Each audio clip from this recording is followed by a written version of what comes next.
ये काला साम्राज्य 1000 करोड़ तक जाएगा। अगली तस्वीर दिखाइए, क्योंकि नोटों की गड्डियां और बंडल कम ही नहीं हो रहे हैं। 5 दिन से आप देख रहे हैं, हम देख रहे हैं, ये नोटों की गड्डियां बार बार आ जाती हैं। जो अलमारी खोलते हैं वहां पर ये कैश मिलता है, ये आप देखिए। और इतनी मशीनें लगाई गई हैं, इतने कर्मचारी लगाए गए हैं, लेकिन 5 दिन हो गए। फुल फ्रेम दिखाइए इस तस्वीर को जरा, ये आप देखिए, बड़ी संख्या में कर्मचारी हैं और गिनती लगातार चल रही है। एम्बियंस सुनाइए। ये देखा आपने, और ये जमीन पर कैश बिखरा हुआ है, यानी गिनती के बाद रखने की जगह नहीं है, इसलिए इसे जमीन पर रखा गया है। लेकिन बगल में जो आपको बैग दिख रहा है, कहीं बैग में भरा जा रहा है, और बैग के साथ साथ और भी जगह पर कैश को भरा जा रहा है। कहां पर? ये देखिए, ये पेटी आप देख रहे हैं, पुराने घरों में रहती है। इस पेटी में भी बड़े बड़े देखिए आप बंडल जमा दिए गए नोटों के। इतना पैसा है कि ले जाना भी मुश्किल हो गया है। और ये आप देखिए कैसे इसे ले जाया जा रहा है, वो तस्वीर भी आपको दिखा रहा हूं मैं। ये पूरे जो रैक और अलमीरा भरी हुई थी, वो तस्वीर आप देख रहे हैं। और ये सिलसिला अभी थमा नहीं है दर्शकों, सोचिए जरा आप, ये सिलसिला थमा नहीं है। ये आप देखिए, आईटी की टीम ने बड़ी कार्रवाई की और अभी भी कर्मचारी वहां पर अहम कार्रवाई को अंजाम दे रहे हैं। यानी कैश लोक में कितना कैश है ये अभी तक पता नहीं लग पाया है, क्योंकि गिनती अभी जारी है। कैश लोक में आज क्या कार्रवाई हुई, इस रिपोर्ट में आपको दिखाता हूं।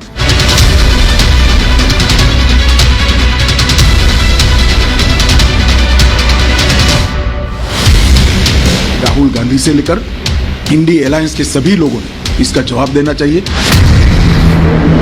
सोनिया जी, राहुल जी, प्रियंका जी और मल्लिकार्जुन खड़गे, सब ने चुप्पी साधी हुई है, मुंह में सबके दही जमा हुआ है। इतना सारा कैश ताज्जुब की बात है। कानून अपना काम करेगा, इससे कांग्रेस को कुछ लेना देना नहीं है। कांग्रेस सांसद धीरज साहू के यहां मिले काले धन की गिनती 5 दिन बाद भी पूरी नहीं हो पाई। 50 अधिकारी दिन रात मशीनों के जरिए काउंटिंग करा रहे हैं। अधिकारी और मशीनें गिनती करके हाफ गए, लेकिन कैश कम होने का नाम ही नहीं ले रहा। राहुल गांधी से लेकर इंडी अलायंस के सभी लोगों ने इसका जवाब देना चाहिए। भारतीय जनता पार्टी ये मसले को बहुत नीचे तक, इस देश के जन जन तक ले जाएगी और जागरूकता लाने का प्रयास करेगी। हमारी लड़ाई 2014 से भ्रष्टाचार के खिलाफ है। देश के गृह मंत्री अमित शाह ने धीरज साहू के यहां मिले नोटों के पहाड़ को लेकर राहुल गांधी से जवाब मांगा है। कांग्रेस का मौन तो हमें समझ में आता है, क्योंकि उनकी फितरत ही भ्रष्टाचार की है। परंतु चाहे तृणमूल कांग्रेस हो, चाहे जेडीयू हो, चाहे आरजेडी हो, ये सारे दल डीएमके सहित चुप बैठे हैं।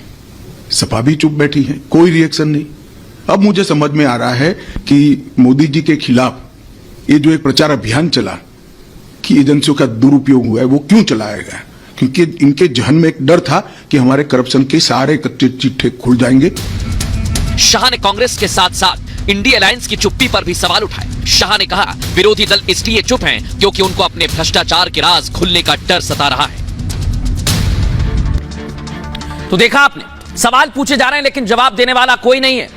और कैश इतना मिल रहा है कि गिनते गिनते मशीनें और कर्मचारी दोनों हाथने लगे। दिखाता हूं आपको कितना बड़ा एक्शन लिया गया है आज। ये आप देख रहे हैं, कांग्रेस के सांसद धीरज साहू के ठिकानों पर रेड लगातार जारी है। लगातार 5वें दिन आयकर विभाग की कार्रवाई जारी रही। उड़ीसा के बोलांगीर में नोटों की गिनती हो रही है और एसबीआई बैंक नोटों की गिनती में लगा हुआ। 176 बैग की काउंटिंग पूरी हो गई है दर्शकों। अब तक 305 करोड़ कैश मिला है और गिनती और भी जारी है, क्योंकि 40 के करीब मशीन नोट गिनने के लिए ही लगाई गई है। 3 बैंकों के 50 अधिकारी और कर्मचारियों की निगरानी में गिनती हो रही है। दावा तो यह है कि धीरज साहू के 8 लॉकर और 10 कमरे अभी तक खुलना बाकी हैं। धीरज साहू के मैनेजर के घर पर 20 नोटों के बैग मिले। बरामद कैश की कीमत 300 करोड़ के पार पहुंच गई।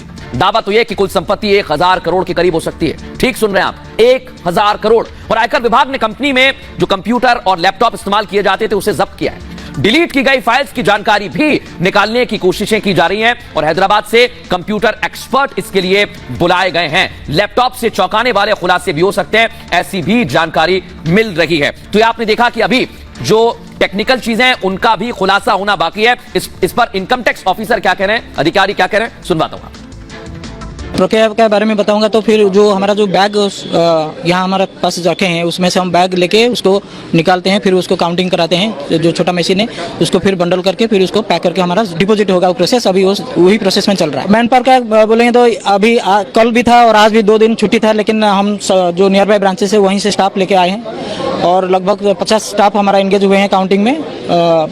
और जो हमारा जो कोशिश है कि आज हम इसको कंप्लीट करेंगे क्योंकि कल नॉर्मल बैंकिंग आवर। तो देखा आपने, अभी भी इनकम टैक्स की टीम जांच कर रही है, लेकिन जो सांसद हैं कांग्रेस के धीरज साहू वो ज्ञान भी देते हैं, वो आपको दिखा देता हूं पहले में, क्योंकि एक एक करके इन्होंने कई सारी बातें कही हैं। ये आप देखिए, धीरज साहू के बेटे बंटी साहू इस वक्त कार में हैं, जो आपको दिखाई दे रहे हैं। ये आप देखिए, सवाल इनसे पूछे जा रहे हैं लेकिन कोई जवाब नहीं दे रहे हैं। बड़ी बात यह है कि इन पर आरोप लग रहे हैं और इनका ये पुराना एक ट्वीट वायरल हो रहा है दर्शकों। सोशल मीडिया प्लेटफॉर्म पर ये लिखते हैं, नोटबंदी की बातें करते हैं और कहते हैं कि इतना धन और भ्रष्टाचार देखकर मन व्यथित हो जाता है। ये इनका मन व्यथित हो रहा है और इन्हीं के घर से कैश मिला है, यानी भ्रष्टाचार पर नोटबंदी वाला ज्ञान भी दे रहे हैं। लेकिन इसके पीछे की कहानी क्या है दिखाता हूं। तो नोटबंदी के बाद भी देश में इतना काला धन, ये लिखते हैं सोशल मीडिया पर 12 अगस्त 2022 को, और भ्रष्टाचार देखकर मन व्यथित हो जाता है धीरज साहू का। मेरी तो समझ में नहीं आता कि इतना आता कहां से है काला धन और कैसे लोग जमा कर लेते हैं। आगे लिखते हैं, अगर इस देश में भ्रष्टाचार को कोई खत्म कर सकता है तो वो सिर्फ कांग्रेस पार्टी ही है, धीरज साहू लिख रहे हैं, और इन्हीं के घर से कैश मिल रहा है। अब मैं आपको एक और तस्वीर दिखाने वाला हूं, क्योंकि जैसे जैसे इनके घर से कैश मिल रहा है वैसे वैसे देश भर में प्रदर्शन हो रहा है और बीजेपी सड़कों पर उतर गई है, कार्यकर्ता सड़कों पर आ गए हैं और जोरदार प्रदर्शन भी किया जा रहा है। और इसी की तस्वीर ये समझी जा सकती है कि अभी कैश की गिनती जारी है, नोटों की गिनती जारी है। अभी आंकड़ा कहां तक जाएगा देखना होगा।